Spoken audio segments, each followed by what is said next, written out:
ನಮಸ್ಕಾರ, ಬನ್ನಿ ಇವತ್ತು ಮಕ್ಕಳಿಗೆ ಇಷ್ಟ ಆಗುವಂಥ ಒಂದು ಆಲೂ ಮೇಥಿ ಹಾಕಿ ಪರೋಟ ಮಾಡುವ.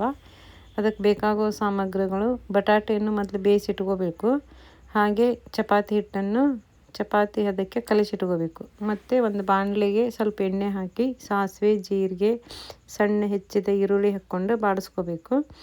ಅದಕ್ಕೆ 2 ಬಟ್ಲು ಸಣ್ಣ ಹೆಚ್ಚಿದ ಮೆಂತ್ಯ ಸೊಪ್ಪು ಹಾಕಿ ಚೆನ್ನಾಗಿ 5 ರಿಂದ 6 ನಿಮಿಷ ಬಾಡಿಸ್ಕೊಂಡು ಬೆಂದಿರೋ ಬಟಾಟೆಯನ್ನು ಮ್ಯಾಶ್ ಮಾಡಿ ಹಾಕ್ಕೋಬೇಕು. ಅದಕ್ಕೆ ಉಪ್ಪು, ಖಾರ, ಅರಿಶಿನ ಪುಡಿ, ಗರಂ ಮಸಾಲೆ, ರುಚಿಗೆ ತಕ್ಕಷ್ಟು ಉಪ್ಪು ಹಾಕಿ ಚೆನ್ನಾಗಿ ಮಿಕ್ಸ್ ಮಾಡಿಕೊಂಡು ಅದಕ್ಕೆ ಸ್ವಲ್ಪ ಕೊತ್ತಂಬರಿ ಸೊಪ್ಪು ಹಾಕ್ಕೋಬೇಕು.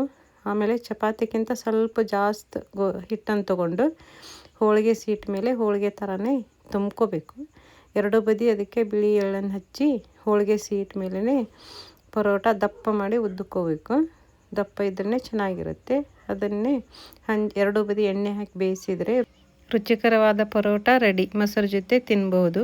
ಇಷ್ಟ ಆದರೆ ಲೈಕ್ ಮಾಡಿ, ಸಬ್ಸ್ಕ್ರೈಬ್ ಮಾಡಿ.